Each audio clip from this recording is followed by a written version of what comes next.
Saudara-saudara terkasih,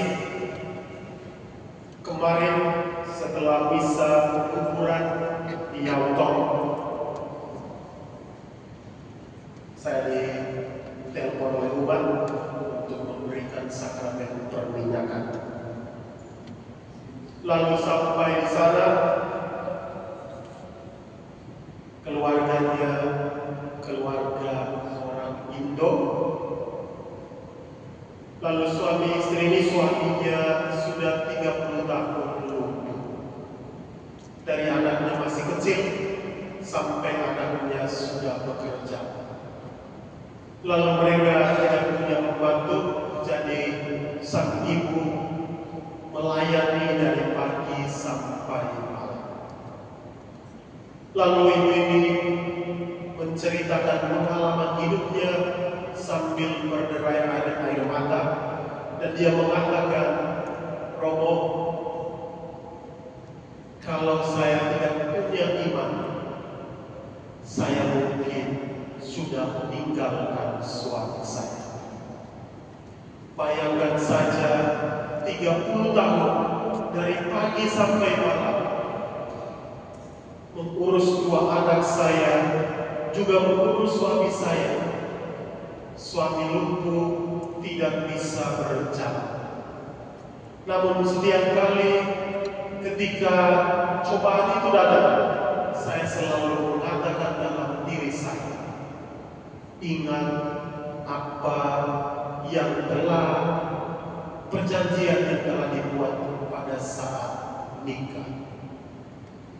Dalam untung dan malam, dalam suka dan duka. Lalu dia juga mengatakan, seringkali karena malam begitu banyak beban yang ada, saya tidak bisa tidur. Kadang saya tidak punya nafsu makan. Lalu dia katakan, seringkali dalam doanya dia sering juga mengatakan, Tuhan, kalau kamu baik, ambillah nyawa salah satu dari kami. Tapi melihat sang ibu ini, dia memiliki pengalaman iman yang begitu dahsyat. Segala tantangan pergumulan hidup yang dialaminya dapat dilalui hanya karena iman. Sadar atau tidak sadar, kita juga punya pengalaman pergumulan hidup masing-masing. Ada mungkin pengalaman hidup dengan keluarganya, dengan suaminya, dengan istrinya, atau dengan anak-anaknya. Ada juga punya pengalaman pergumulan hidup dengan kesehatannya. Ada juga mungkin dengan sesamanya, teman-temannya, yang mungkin meminjam paspor, meminjam uang di bank, kemudian kabur. Ada juga yang punya pergumulan dengan majikannya sendiri. Pengalaman-pengalaman ini seringkali mendatangkan pergumulan batin kita. Ada yang merasa ditinggalkan oleh Tuhan, ada yang mau mengakhiri hidupnya, ada yang mau meninggalkan keluarganya sendiri. Namun saya yakin dan percaya bahwa karena iman yang kita miliki, maka kita terus berjalan sekalipun seringkali kita jatuh. Karena iman mulanya ketika kita jatuh, kita berusaha untuk bangun kembali. Sekalipun jatuh berulang kali, kita akan bangun berkali-kali dan kuat karena kita punya Tuhan yang senantiasa ada bersama kita. Pengalaman bangsa Israel adalah pengalaman perjanjian umatnya dengan Tuhan mereka sendiri. Dalam bacaan pertama yang kita dengar bagaimana bangsa Israel setelah memasuki tanah tanah terjanji. Mereka setiap tahun sekali pada malam di mana orang-orang Israel pada masa itu meninggalkan Mesir menuju tanah terjanji, Allah menunjukkan belas kasih-Nya melalui begitu banyak kasih dan kerahiman, melalui pula-pula yang telah dibuatnya. Dia mau nyatakan kepada Raja Firaun bahwa inilah bangsa kesayangan saya. Oleh karena itu ketika mereka masuk ke tanah terjanji, apa yang mereka lakukan? Mereka ingat kembali akan kebaikan itu pada malam tertentu.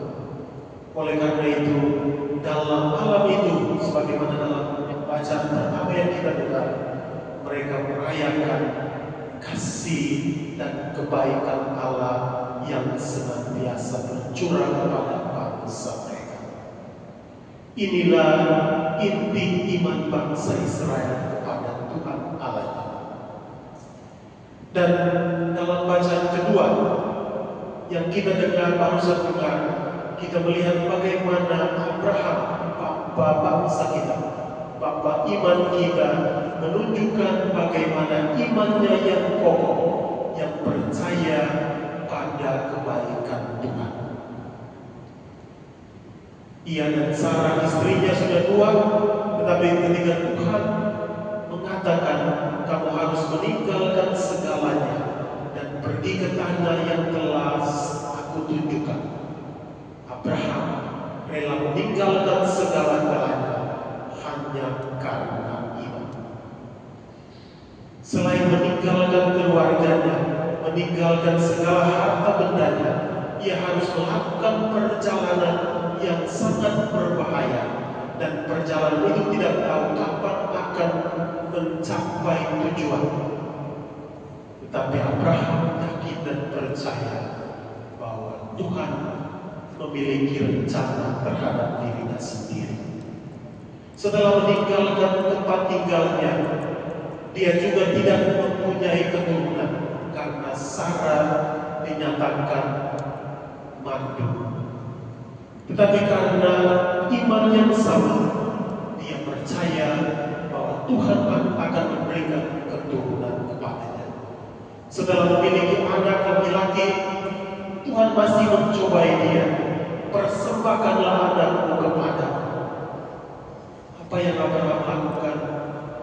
Dia rela mempersembahkan anak satu-satunya yang sedang telah ia tunggu begitu lama dan diberikan kepada Tuhan. Semua itu hanya dapat dilakukan karena Abraham punya iman yang kuat dan teguh. Dalam diri Abraham kita perlu belajar dalam untung dan malam, dalam suka dan duka. Kita mesti yakin dan percaya pada Tuhan. Hanya karena iman yang sama seperti yang dimiliki oleh Abraham, maka saya yakin dan percaya kita rela datang ke gereja pada hari Minggu. Kalau kita tidak punya iman, saya yakin gereja bukanlah tempat kita. Mungkin kita lebih senang ke tempat-tempat lain yang lebih menjanjikan. Tetapi hanya karena iman ini, maka kita berkumpul bersama sebagai satu saudara dalam komunitas kita untuk saling menyapa dengan Tuhan maupun menyapa dengan sesama. Dan dalam bacaan Injil hari ini, dalam konteks iman yang sama, para murid percaya bahwa Yesus tidak akan pernah meninggalkan mereka, karena Yesus sendiri telah berjanji kepada mereka, janganlah takut, hai kawan kecil, karena Bapa-Mu telah berkenan memberikan kerajaan. Saudara-saudari yang terkasih, begitu banyak orang yang percaya namun tidak beriman.